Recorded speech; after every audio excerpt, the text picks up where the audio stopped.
I actually think that some private equity player is going to buy this out of bankruptcy and make a fortune. I agree with that too. Because out of those 777 locations, a lot of them are good locations and have good tenancy. They probably generate good revenue. The problem is that the leases are just bad. And bankruptcy gives you the power to break those leases or renegotiate them. So a really smart private equity player would come in here and say, okay, we're going to take these locations, we're going to divide them into 3 buckets. Bucket number 1 is we're going to get rid of them because they're just bad locations. We don't want them. There's just no occupancy. Bucket number 2 is we're going to go to the landlord and say that, sorry, like this lease doesn't work for us. We will be willing to work for you as an operator of the space, and you'll pay us a fee and a rev share on whatever it makes, but we can't pay you a guaranteed rent. So that's bucket number 2. And then bucket 3, which will be the best locations, they'll go back to the landlord and say, here's 60 cents on the dollar. We're willing to pay you this in rent. That's it. If that's not good enough for you, we're breaking the lease. We're out. And those landlords are going to have to accept it because who are they going to get who's any better?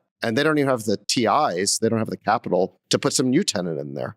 And even if they could put someone in there, it's not going to be at a rent that's much higher than 60 cents on the dollar because WeWork made a lot of these top of market leases. So I think the landlord will take the bird in the hand. So think about it. Some private equity player goes in there, renegotiates all these leases, sheds the bad ones, and all of a sudden the business is going to make a lot of money. And the reason why it's going to make money is because WeWork poured all of this capital into renovating these spaces and making them really nice. I mean, if you go into a WeWork, they are really nice spaces. And the reason for that is because WeWork spent billions of TI dollars making these things incredibly nice. Was that a wise investment? No, it was a terrible investment.